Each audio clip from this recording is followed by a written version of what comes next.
Saya Pilihan Astagfira dengan NIM 24S10294. Saya Bimbo Putra Nugraha dengan NIM 24S10271.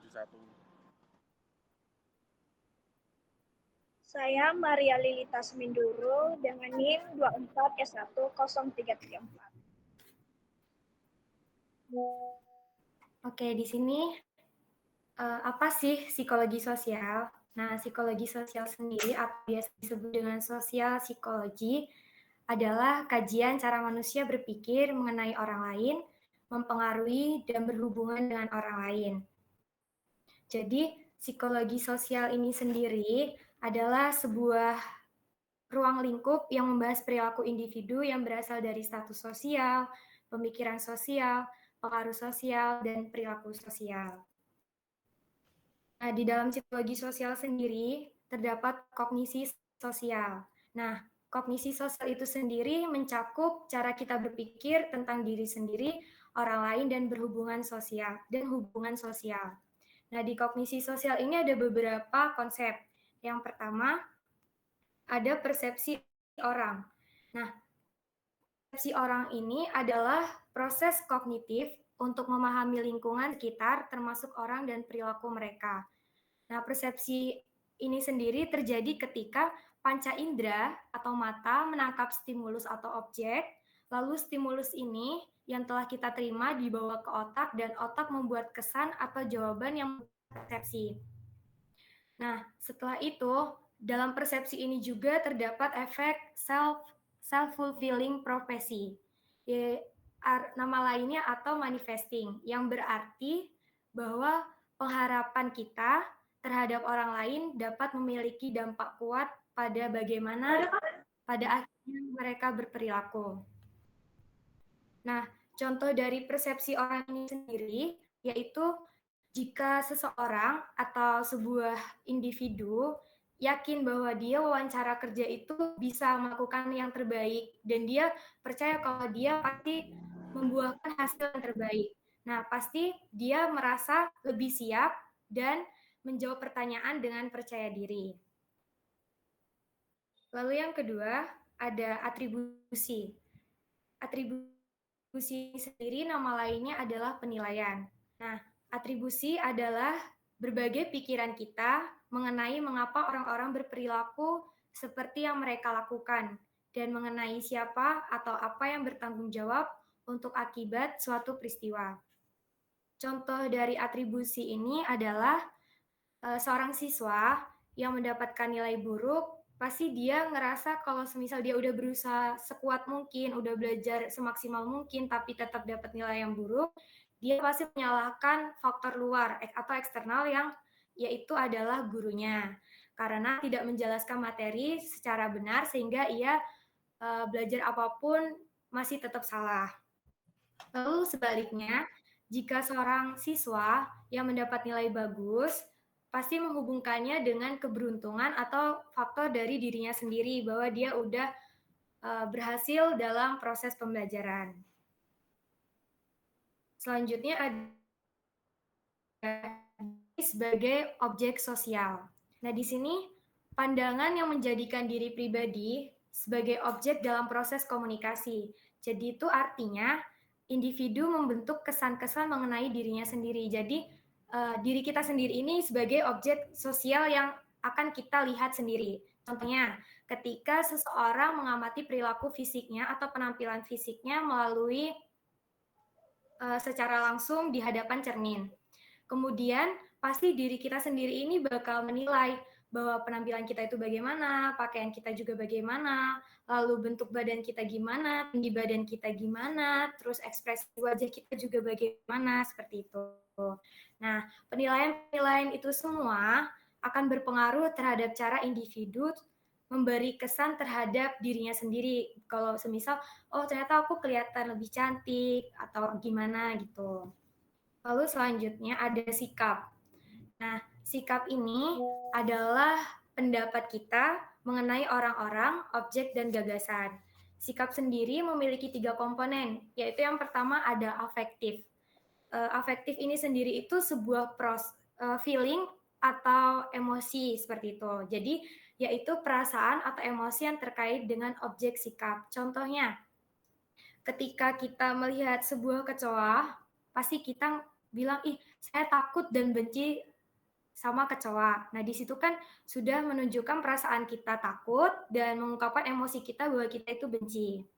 Lalu yang kedua ada perilaku. Nah, perilaku atau biasa disebut dengan behavioral, yaitu cara seseorang bertindak terhadap objek sikap. Semisalnya, kita nih takut sama kecoa.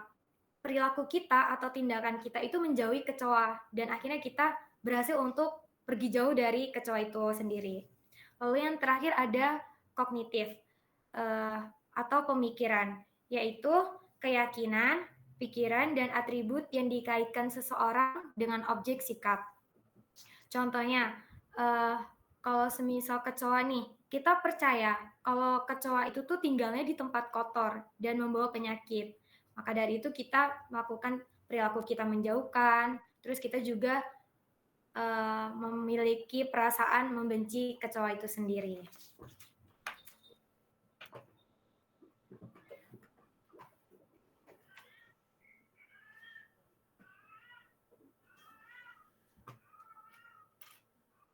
Baik, teman-teman, selanjutnya yaitu perilaku sosial.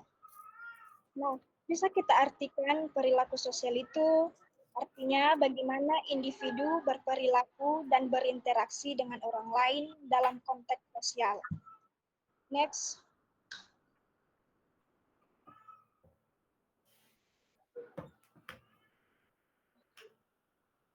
Nah, yang pertama itu ada altruisme. Nah, altruisme ini adalah sikap atau tindakan yang kita lakukan demi kebaikan orang lain tanpa mengharapkan imbalan atau keuntungan pribadi.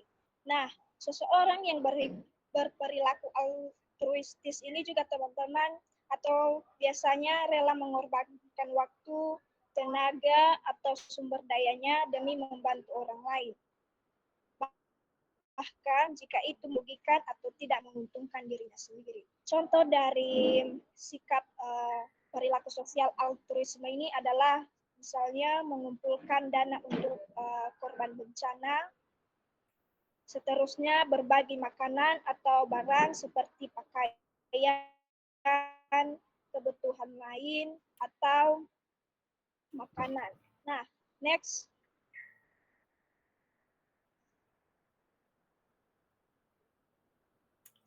Yang kedua itu ada agresi. Nah, agresi ini adalah perilaku untuk menyakiti atau merugikan orang lain, baik secara fisik maupun secara emosional.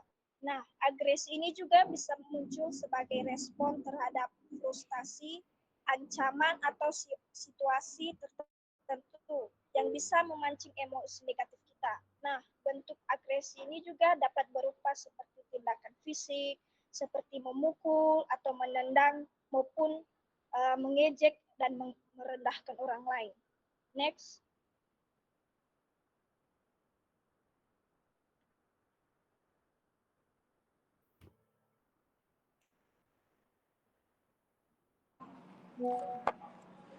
Pengaruh sosial, konfirmasi dan ketaatan. Konfirmasi melibatkan perubahan dalam perilaku seorang untuk selaras dengan standar kelompok. Contohnya yaitu ketika seorang melihat banyak orang antri di depan sebuah restoran, mereka cenderung berpikir bahwa restoran tersebut enak dan layak dikunjungi, meskipun mereka belum pernah mencobanya. Mereka mengikuti keputusan orang lain sebagai petunjuk untuk bertindak, meskipun mereka tidak tahu apakah restoran itu benar-benar bagus. Ketaatan merupakan perilaku yang patuh pada perintah eksplisit individu yang ada pada posisi berkuasa. Contohnya yaitu, dalam eksperimen miligram, peserta diminta untuk memberikan kejutan listrik kepada orang lain yang sebenarnya hanya pura-pura kesakitan. Meskipun peserta merasa tidak nyaman, banyak dari mereka terus mematuhi perintah otoritas peneliti untuk melanjutkan eksperimen, menunjukkan bagaimana individu dapat mematuhi instruksi otoritas meskipun itu bertentangan dengan nilai-nilai moral pribadi mereka. Selanjutnya ada pengaruh kelompok. Orang-orang sering mengubah perilaku mereka ketika mereka di dalam kelompok. Deindividuasi merujuk pada pengurangan identitas pribadi dan mengikis perasaan tanggung jawab pribadi yang dapat muncul ketika seorang menjadi bagian dari kelompok. Penularan sosial merujuk pada perilaku meniru yang melibatkan penyebaran perilaku, emosi, dan gagasan. Contohnya yaitu dalam sebuah demonstrasi atau kerumunan besar, seseorang mungkin terlibat dalam perilaku agresif atau merusak, yaitu seperti merusak properti atau kekerasan, yang biasanya tidak mereka lakukan dalam situasi pribadi. Namun, ketika berada di kerumunan, mereka merasa lebih kehilangan identitas pribadi dan lebih cenderung mengikuti perilaku kelompok, tanpa mempertimbangkan konsekuensi pribadi. Oke, next.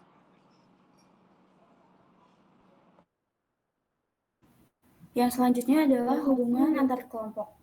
Nah, konflik antar kelompok ini terutama etnis dan budaya selalu menjadi permasalahan dari dulu hingga kini. Banyak sekali faktor-faktor yang menyebabkan hal ini terjadi. Para psikologi sosial memperkenalkan konsep-konsep tentang hubungan antar kelompok ini. Next. Di dalam hubungan antar kelompok ini dibagi menjadi 3 aspek. Yang pertama itu ada identitas sosial, kita versus mereka. Identitas sosial merujuk pada cara kita mendefinisikan diri kita dalam kaitannya dengan keanggotaan kita di dalam kelompok. Identitas sosial ini dapat termasuk mengidentifikasikan seseorang melalui kelompok agama, negara, organisasi sosial, partai politik, dan banyak kelompok lainnya. Bagi banyak orang, identitas etnis sangatlah penting dan bahkan menjadi sebuah kebanggaan tersendiri. Contohnya itu kayak di media sosial sekarang itu banyak banget orang yang ngaku-ngaku sebagai etnis Chinese, padahal sebenarnya mereka itu sama sekali nggak ada keturunan Chinese. Itu mereka ngelakuin itu cuma buat dianggap keren atau mungkin diterima di dalam suatu kelompok. Nah, psikologi sosial yang bernama Henry Touchful ini menyatakan jika teori identitas sosial ini merupakan bagian penting di dalam diri kita. Oleh karena itu, saat kita masuk ke dalam sebuah kelompok, seseorang menganggap kelompok itu segolongan atau memiliki ciri khasnya tersendiri. Nah, karena itu kita terus-terusan memusatkan perbedaan antara kelompok kita dengan kelompok orang lain. Karena adanya perbandingan ini, hal ini dapat menyebabkan etnosentrisme, yaitu kecenderungan mendukung kelompok etnisnya sendiri daripada kelompok etnis orang lain. Sebenarnya hal ini tuh wajar, tapi kalau misalkan sifatnya berlebihan, ini bisa menyebabkan pertengkaran antar kelompok. Next. Yang selanjutnya adalah prasangka. Prasangka adalah sikap negatif yang tidak benar terhadap individu berdasarkan keanggotaan kelompok individu tersebut. Prasangka ini dianggap fenomena yang mendunia yang dapat dilihat dari meletusnya kebencian dari berbagai zaman. Contoh nyatanya itu kayak prasangka buruk terhadap kaum LGBT. Kita menganggap kaum LGBT itu menular berdosa dan lain hal sebagainya yang dapat mengundang kebencian yang besar terhadap mereka. Hal-hal yang mengundang prasangka ini ada banyak banget, seperti persaingan antar kelompok atas sumber daya yang langka, pembelajaran budaya yang jelas terlibat, terutama pada anak-anak yang mengadopsi prasangka dari lingkungan mereka tumbuh, dan keterbatasan pengolahan informasi. Nah, prasangka ini dapat mengundang stereotip yang nantinya ini dapat menjadi diskriminasi terhadap suatu kelompok atau suatu individu. Misalnya kayak orang dulu tuh punya prasangka buruk terhadap perempuan yang pulang malam. Mereka tuh bilang kalau perempuan yang pulang malam itu nggak benar. Padahal belum tentu orang-orang yang perempuan yang pulang malam ini tuh perempuan nggak benar. Nah, bisa jadi kan itu karena dia kerja sampai malam. Next. Nah, cara meningkatkan hubungan antar etnis itu, hubungan antar kelompok etnis tidak mengurangi konflik dan meningkatkan hubungan.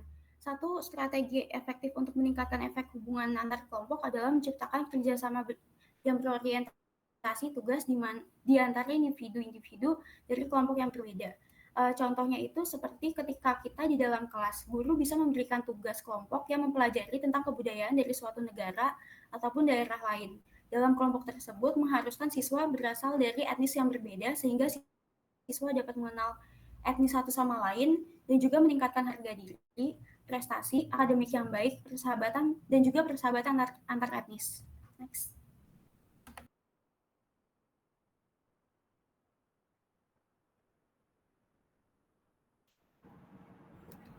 Untuk yang selanjutnya adalah hubungan dekat, yaitu daya tarik. Berbagai faktor dikaitkan dengan daya tarik termasuk kedekatan fisik, kenalan, dan kesamaan. Kita cenderung tertarik dengan orang-orang yang mungkin sering kita lihat dan temui. Contohnya, misalnya seseorang lebih cenderung tertarik pada rekan kerja atau teman sekelas yang sering mereka temui setiap hari karena sering bertemu dan berinteraksi. Kedekatan fisik ini dapat meningkatkan rasa ketertarikan. Untuk yang kedua yaitu cinta romantis atau cinta gairah, meliputi perasaan birahi dan ketertarikan seksual. Cinta penuh kasih sayang lebih mirip dengan persahabatan dan melibatkan perasaan yang dalam dan peduli terhadap orang lain. Contohnya, seorang wanita dan pria yang telah berteman lama, mereka berbagi perasaan dan pikiran satu sama lain, mendukung satu sama lain dalam masa-masa sulit, dan mereka sangat nyaman bersama. Mereka tidak hanya peduli terhadap satu sama lain, tetapi juga memiliki rasa saling menghormati yang besar. Dan hubungan mereka didasarkan pada kepercayaan serta keinginan untuk menjaga kebahagiaan masing-masing. Next.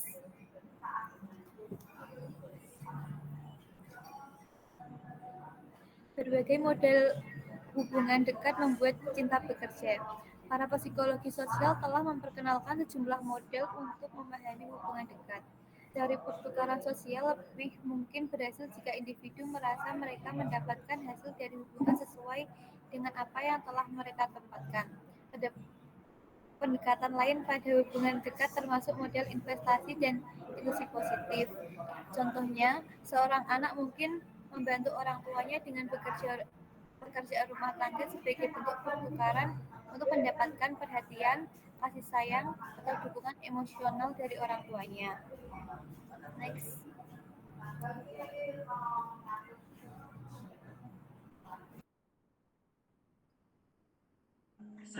Kemudian ada psikologi sosial dan kesehatan serta kesejahteraan. Yang pertama ada dukungan sosial dan kesehatan. Dukungan sosial merujuk pada bantuan yang diberikan orang lain kepada orang-orang yang membutuhkan.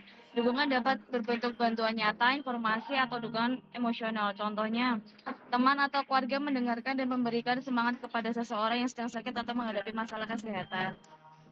Kemudian ada yang terakhir, isolasi sosial dan transisi. Artinya isolasi sosial meningkatkan risiko penyakit dan kematian. Ketika transisi hidup terjadi, orang sering merasa kesepian. Mengambil inisiatif untuk bertemu orang baru dan berpartisipasi dalam aktivitas dengan orang lain adalah beberapa cara untuk mengurangi kesepian. Contohnya, pekerja yang bekerja dari rumah. Maksudnya pekerjaan jarak jauh yang mengurangi interaksi tatap muka dapat menyebabkan perasaan terisolasi, terutama jika pekerja tidak memiliki kesempatan berinteraksi dengan kolega. Sekian, terima kasih.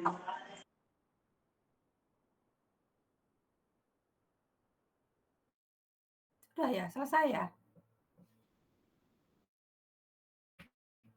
Oke. Tanyaan teman-teman silahkan. Saya beri kesempatan ini stop sharing aja dulu ya. Saya kasih kesempatan untuk 3 orang penanya. Marisa, Olga, Marisa dulu. Ini stop sharing dulu ini.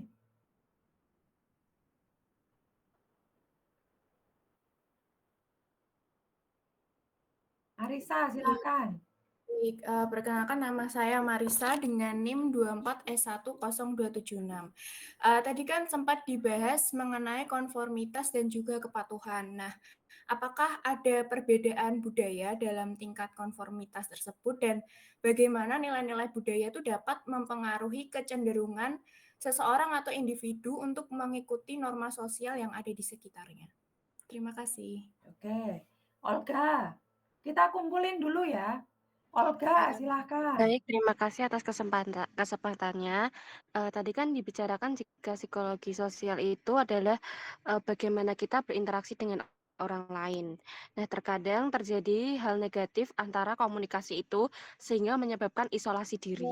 Bagaimana peran kita untuk menghentikan isolasi diri, bahkan menyebabkan seseorang itu melakukan tindakan hal yang tidak wajar, dan agar sekelompok itu dapat menyelesaikan masalah tersebut melalui perspektif kita. Terima kasih. Oke. Winona, silakan. Perkenalkan, nama saya Winona dengan NIM 24S10285. Jadi saya mau bertanya, apa saja dampak negatif isolasi sosial terhadap kesehatan mental dan fisik seseorang, terutama dalam jangka panjang? Terima kasih. Oke. Presenter, yuk dijawab yuk. 3 penanya di sesi 1. Oke, saya akan membantu menjawab pertanyaan dari Marisa. Tadi Marisa bertanya, perbedaan budaya dalam tingkat konformitas, apakah itu ada dan berpengaruh? Iya, jadi ada. Terus bagaimana nilai-nilai budaya mempengaruhi kecenderungan seseorang untuk mengikuti norma sosial yang ada di sekitarnya? Jadi ada beberapa yang dilakukan dari nilai budaya mempengaruhi kecenderungan sosial untuk mengikuti norma sosial. Yang pertama itu ada tingkat kekuasaan. Jadi seperti masyarakat dengan tingkat kekuasaan tinggi lebih menekankan hierarki sosial yang jelas dan menghormati otoritas. Lalu individu dalam budaya ini cenderung lebih patuh pada aturan dan lebih konformatif. Nah, lalu masyarakat dengan tingkat kekuasaan rendah biasanya menekankan tentang kesetaraan dan partisipasi, sehingga individu dalam budaya ini cenderung lebih kritis dan kurang konformatif. Apakah sudah terjawab? Baik, terima kasih sudah terjawab. Oke, selanjutnya tadi ada pertanyaan Winona tentang jika isolasi itu terus terjadi, apakah dampak jangka panjangnya ya Winona ya? Iya, dalam jangka waktu yang panjang.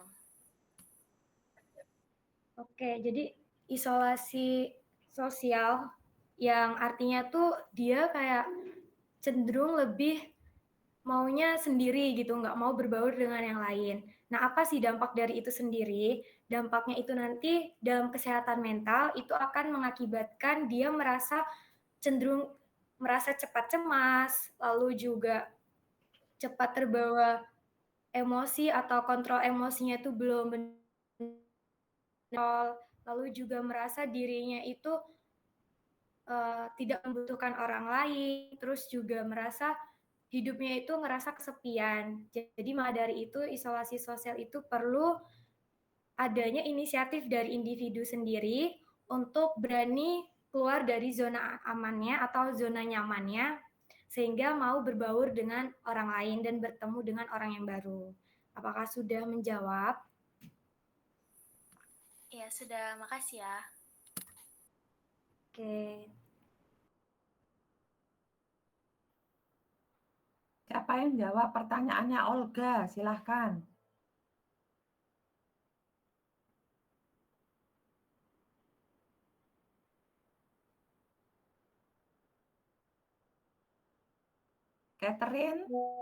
Catherine coba dijawab pertanyaannya Olga.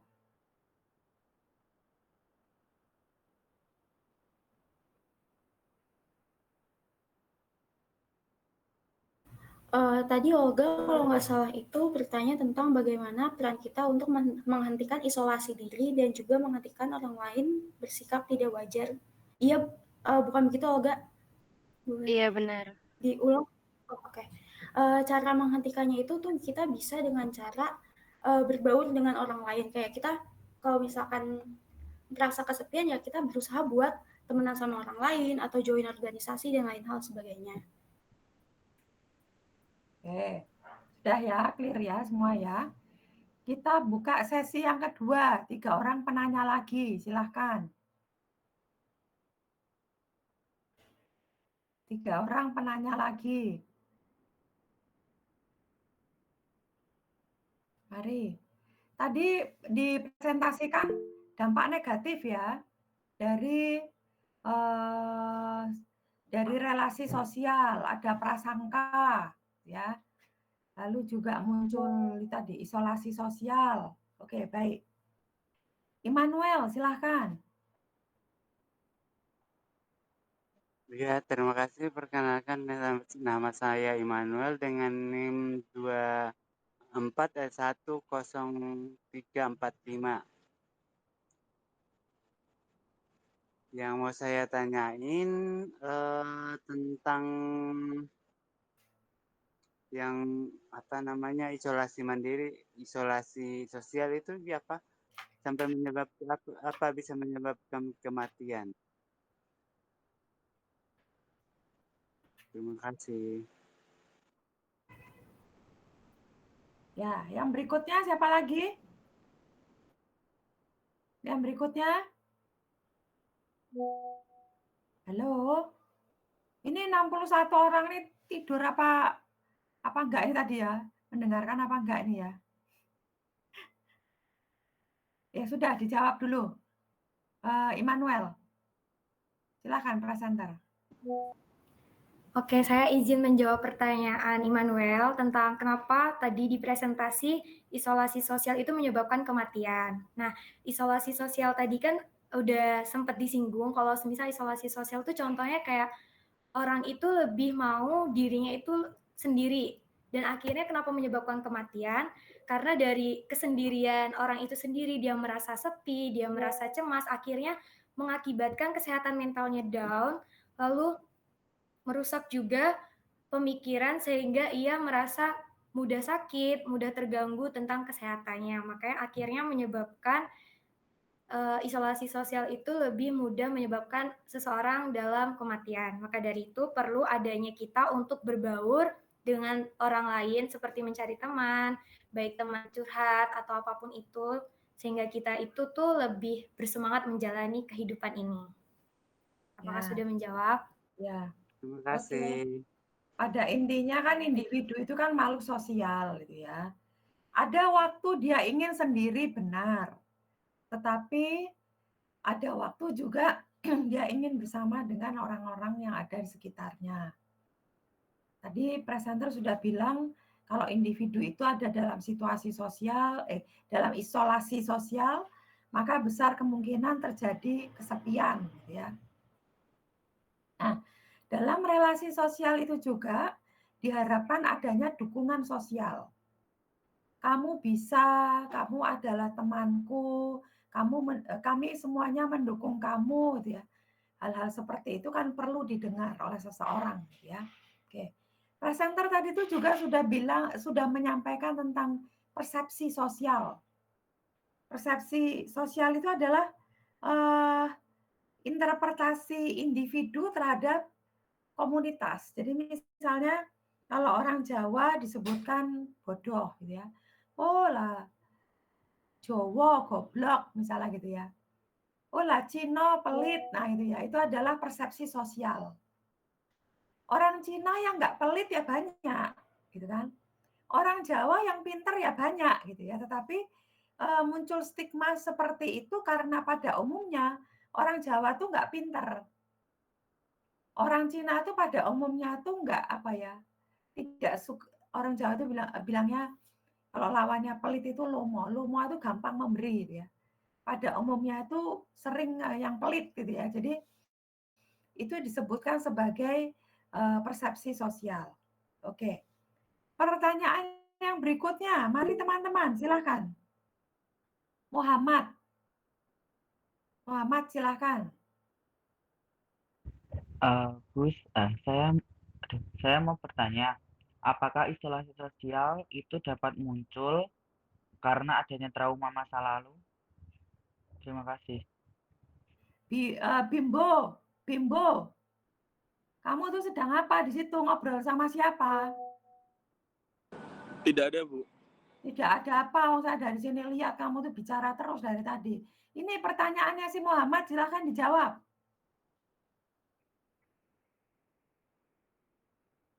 Pertanyaannya Muhammad dijawab.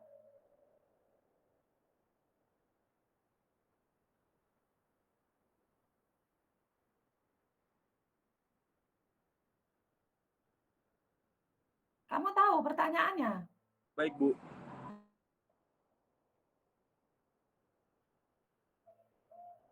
Kamu tahu pertanyaannya apa enggak?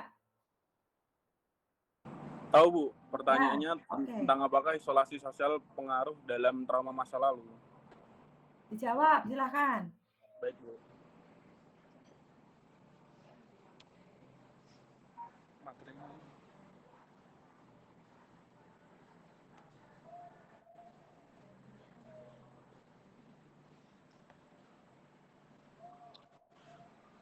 Saya akan menjawab tentang pertanyaannya tentang apakah isolasi sosial berpengaruh dalam trauma masa lalu.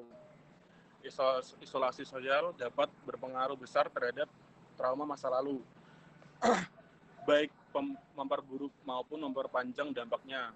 Ketika seseorang mengalami trauma dan kemudian mereka terisolasi atau terputus dari dukungan sosial, perasaan kesepian dan keterasingan dapat memperburuk gejala trauma tersebut, seperti kecemasan, depresi, dan rasa tidak aman, Bu. Apakah jawabannya sudah cukup? Pertanyaan yang berikutnya, silahkan. Masih ada pertanyaan yang lain? Oke, baiklah. Martina, kamu masih ada di sana, Martina? Martina tidak ada. Ini kalau yang nggak ada gini nanti presensi langsung saya coret ya. Valentin, kamu ada di sana? Ya, Bu, gimana? Ada, Bu. Ibu Alisa ada. Ada, Valentin. Apa yang menarik bagi kamu dari presentasi temanmu ini tadi, Valentin?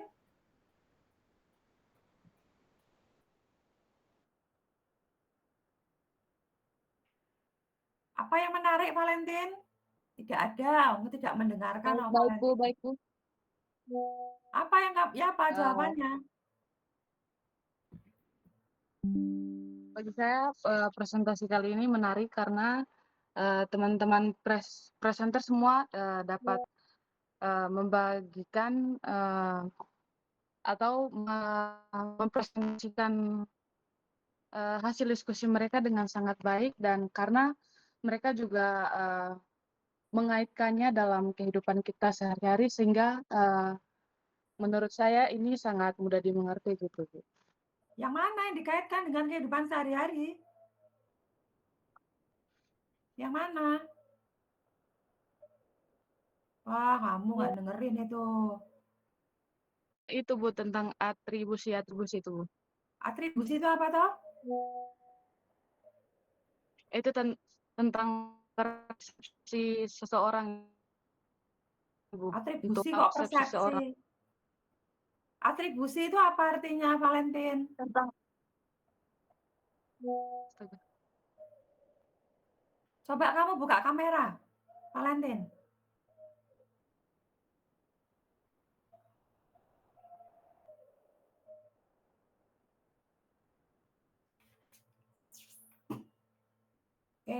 Atribusi itu apa, Valentin?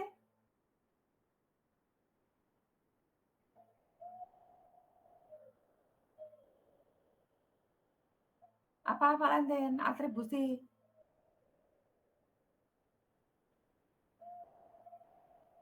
Wah, nggak dengerin tuh kamu. Catherine, coba jelaskan, Catherine. Atribusi itu apa, Catherine?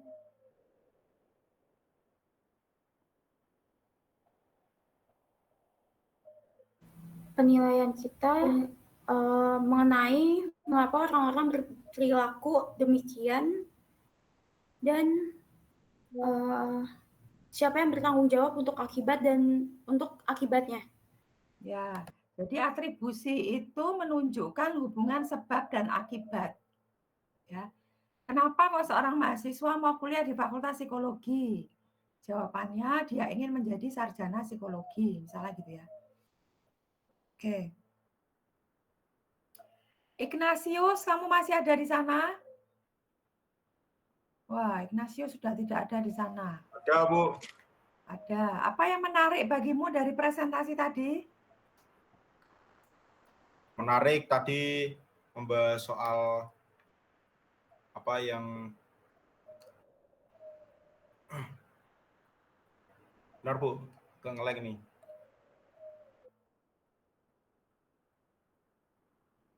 Ya, nggak bisa jawab, nggak dengerin. Yulia? Yulia Rahma masih ada di sana? Ada, Bu. Ya, apa yang menarik bagimu?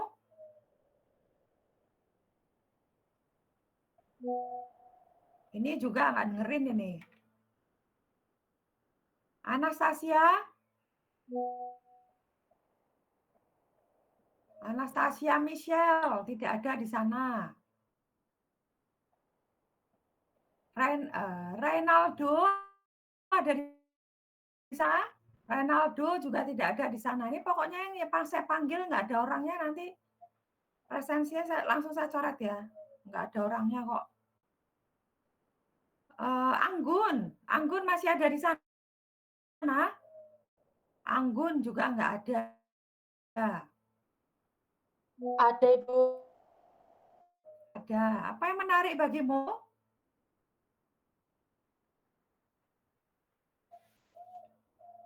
Tidak ada yang menarik karena tidak mendengarkan. Akbar? Masih ada di sana, Akbar? Akbar tidak ada. Ahmad? Masih, Bu. Masih. Apa yang menarik bagimu? Tidak ada yang menarik. Oke. Alfonsa? Alfonsa tidak di sana. Ada, Bu. Ada, Bu. Ya, apa yang menarik bagimu? Jadi presentasi dari teman-teman hari ini cukup menarik. Karena topik-topiknya itu sudah lumayan familiar karena dibahas juga di mata kuliah lain yaitu tentang atribusi. Jadi ada satu yang menarik bagi saya pada hari ini yaitu tentang efek self-fulfilling prophecy. Jadi di mana tadi teman-teman menjelaskan bahwa penilaian atau pikiran tentang seorang individu itu ternyata ada berpengaruh terhadap perilaku orang tersebut. Terus juga ada atribusi. Atribusi juga sudah sempat kita bahas di mata kuliah yang lain dan di situ ada beberapa bentuk-bentuknya, misalnya tuh kayak atribusi internal eksternal, stabil tidak stabil, stabil tidak stabil, terus ada global dan spesifik. Itu, Bu. Oke. Terus juga ada berdiri di berbagai objek sosial. Ya. Ada pertanyaan sampai di sini, teman-teman?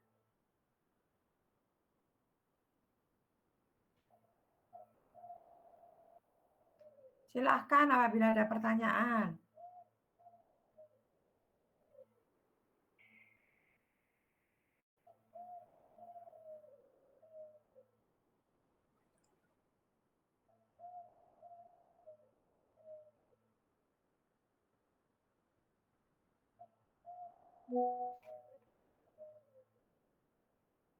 Angelika Wahyu? Ada di sana? Ada, Bu. Ya, apa yang menarik bagimu? Yang menarik dari presentasi hari ini tuh materi-materi yang dikasih tuh berhubungan sama kehidupan sehari-hari, jadi kayak lebih gampang untuk dimengerti. Terus presentasi kali ini menjelaskan kayak hubungan kita sama kelompok dan dampak buruknya. Jadi kita tuh bisa meminimalisir hal-hal buruk yang akan terjadi dalam relasi kita di dalam kelompok. Oke. Sambil menunggu yang lainnya untuk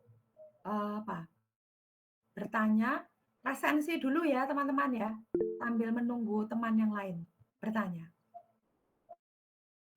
Silahkan presensi di sintaks.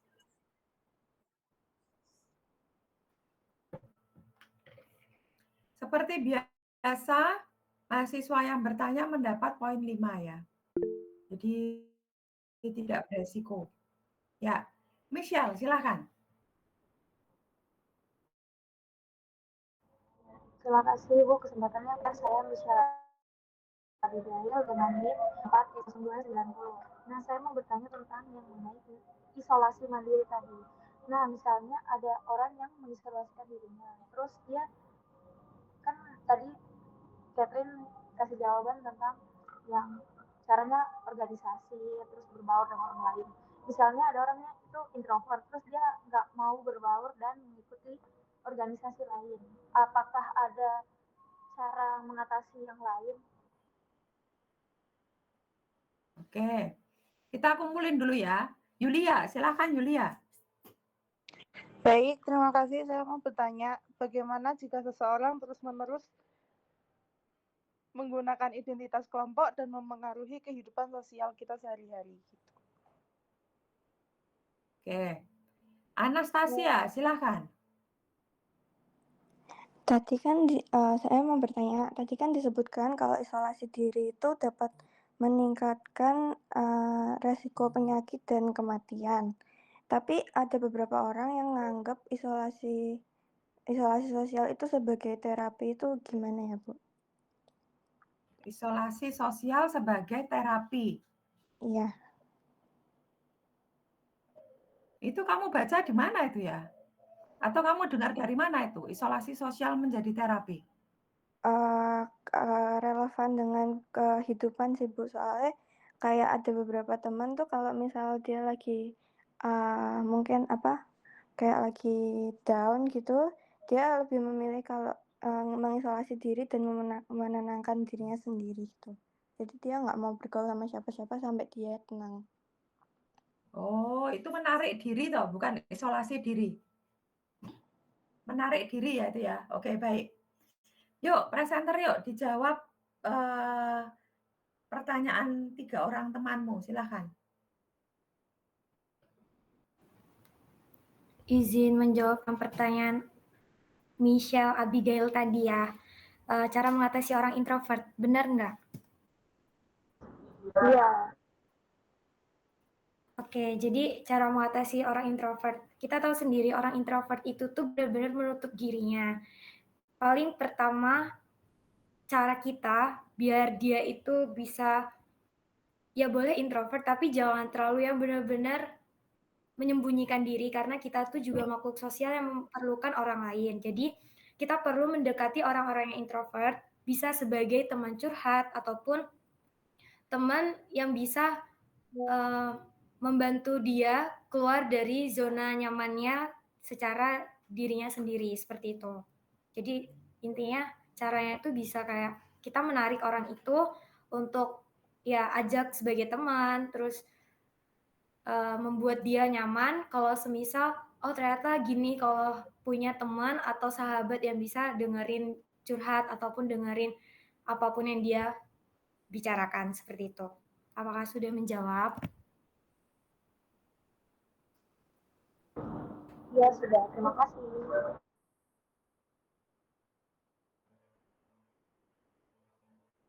Pertanyaan yang berikutnya. Siapa yang jawab?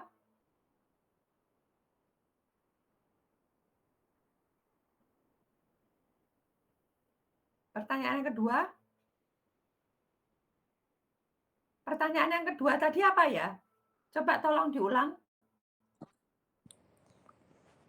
Pertanyaan yang kedua itu bagaimana jika seseorang terus-menerus menggunakan identitas kelompok dan mempengaruhi kehidupan sosial?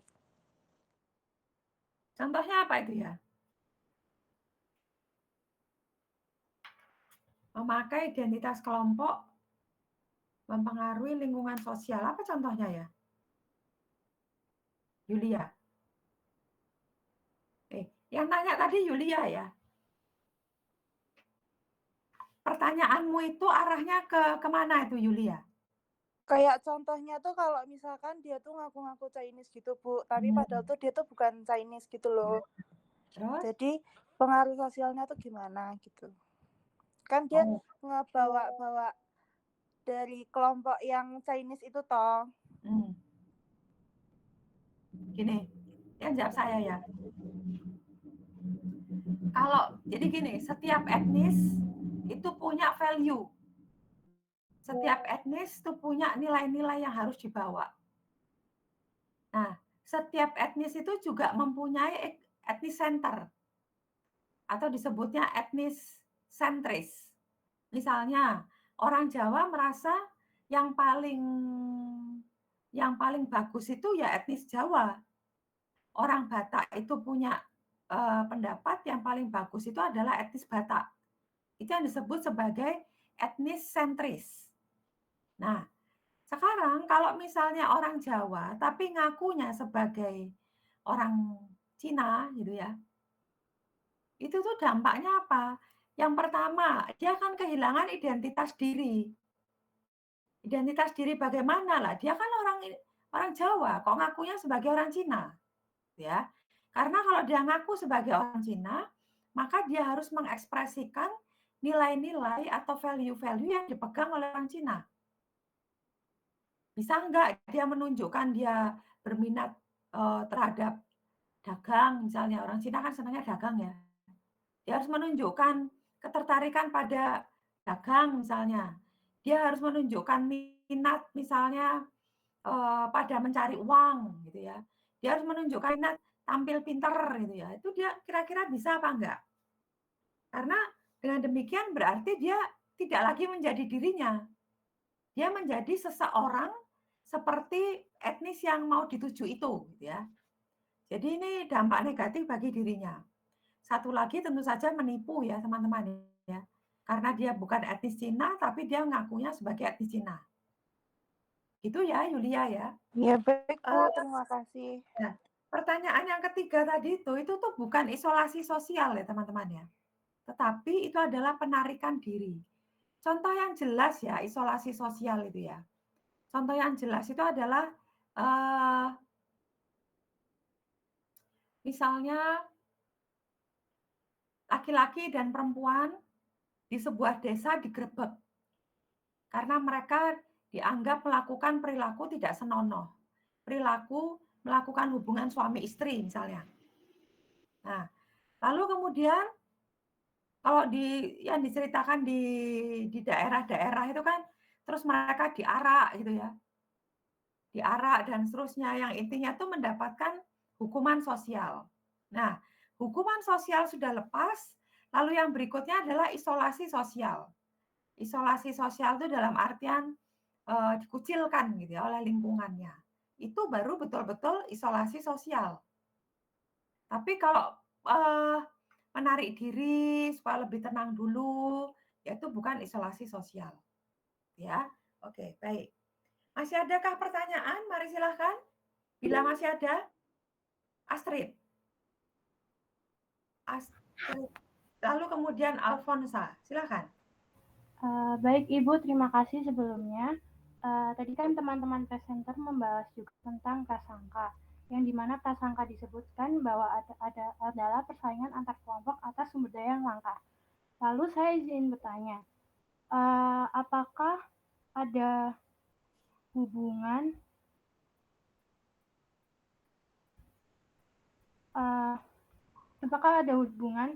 antara individu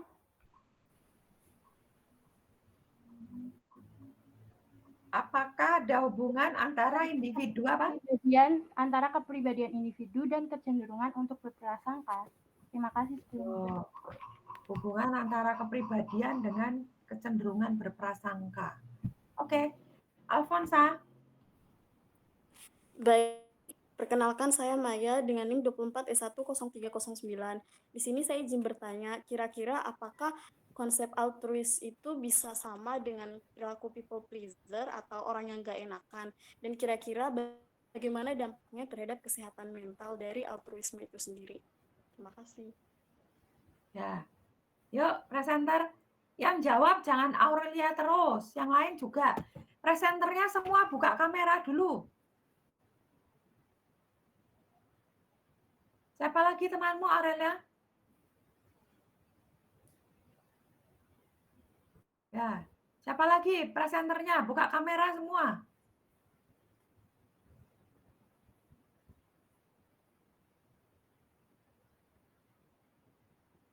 Tiga. Siapa lagi?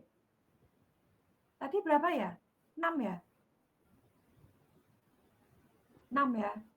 4. Yang 2 mana ini? Ya, Anastasia. Yang 1 siapa ini? Mari dijawab pertanyaannya. Yang lain harus ikut menjawab, jangan Aurelia semua.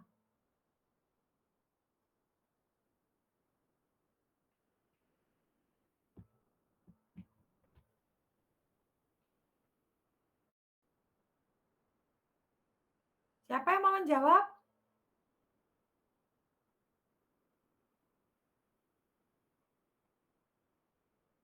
Brilian? Silakan dijawab, Brilian. Iya Bu, sebentar lagi mencari jawabannya. Mencari jawabannya gitu. Maria, silakan Maria.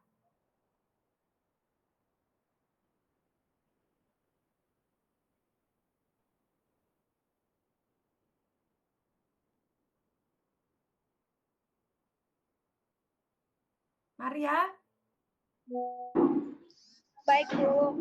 Nah, pertanyaannya tadi yang ini ya, hubungan antara kepribadian dan kecenderungan prasangka. Nah, saya izin menjawab.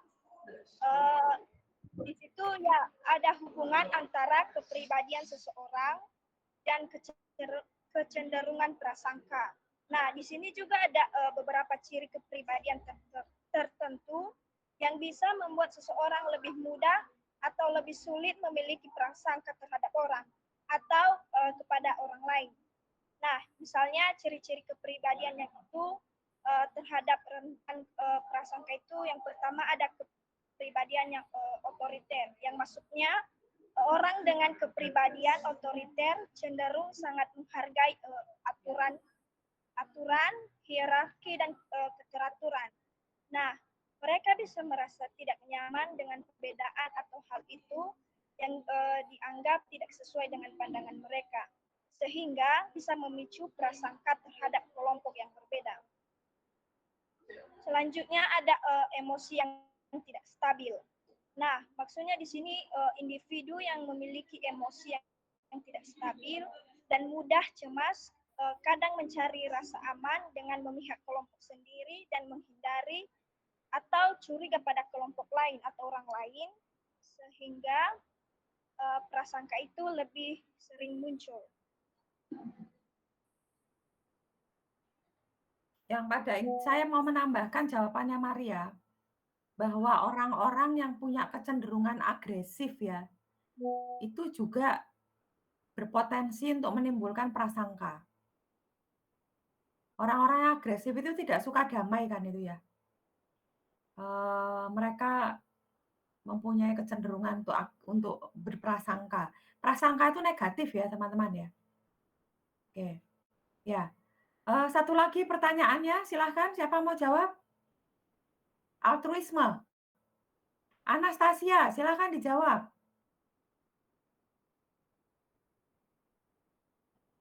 Bentar, Bu. Sebentar, ini nunggu apa?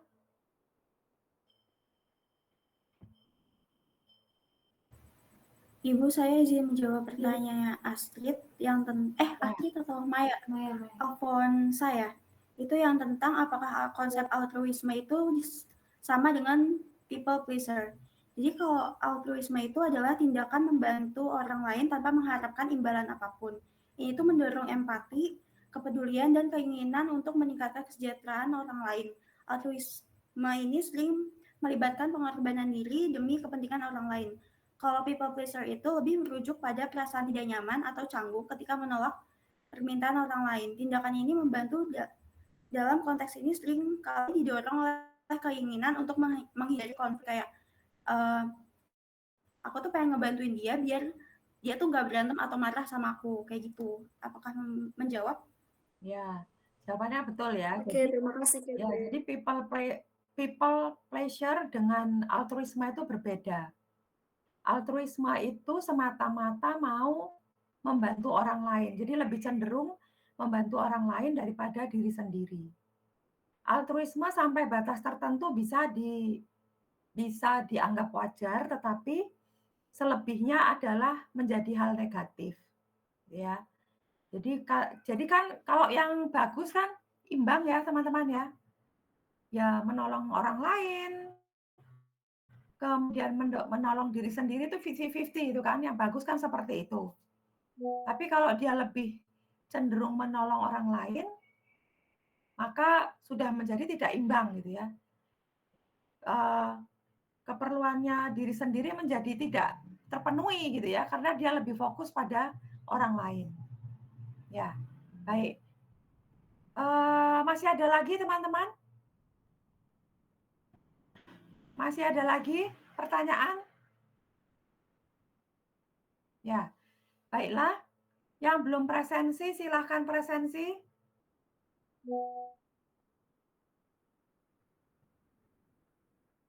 Sudah semua ya presensinya ya? Kalau sudah semua mau saya tutup soalnya. Saya hitung sampai 5 ya. 1, 2. Ibu sebentar, Catherine baru login ke Sintak. Oke. Ini tadi yang raise hand siapa ini? Maaf, aku kepencet. Oke. Sambil menunggu Catherine, bila masih ada pertanyaan silahkan. Nah, teman-teman saya akan ulas sedikit bahwa manusia itu adalah makhluk sosial, dia harus berinteraksi sosial dengan orang lain. Dia tidak bisa hidup sendiri, namun dia membutuhkan orang lain. Namun tidak semua pengalaman berinteraksi sosial itu adalah positif. Bisa juga pengalaman berinteraksi sosial itu menjadi negatif. Kayak misalnya kasus-kasus, siapa yang paling sering membuli? Biasanya yang paling sering membuli itu orang-orang yang ada di sekitar individu gitu ya. Teman-temannya, orang tuanya, gurunya gitu kan. Bukan orang-orang yang jauh dari dia ya. Lalu siapa yang sering menyakiti hati seorang individu? Juga adalah orang yang dekat dengan dia, kekasihnya, sahabatnya gitu ya, kakaknya, adiknya, orang tuanya gitu ya. Kalau yang jauh itu malah mungkin sungkan ya, sungkan mau menyakiti gitu kan. Merasa tidak enak, tetapi yang justru menyakiti adalah orang-orang yang di dekat dia. Nah, kemudian kita mengingat ada satu kata adalah memaafkan atau forgiveness ya. Forgiveness ini adalah bagian dari psikologi sosial karena bagaimanapun juga kita tidak bisa membawa luka batin gitu kan. Ya kalau sudah disakiti ya sudahlah dimaafkan aja karena kita pun tidak bisa mengubah orang gitu ya. Yang bisa kita ubah adalah diri kita sendiri. Oke. Catherine sudah beres Catherine? Catherine mana Catherine? Udah beres ya? Sekarang saya stop sharing ya, stop presensi ya. Baiklah. Oke. Ya, teman-teman, terima kasih untuk pertemuan kita pada siang hari ini. Terima kasih untuk kelompok presenter. Terima kasih untuk semua mahasiswa yang sudah menyimak. Kita akan bertemu lagi minggu depan di kelas ya, teman-teman ya. Minggu depan kelasnya 402, teman-teman. Selamat siang semuanya. Selamat siang.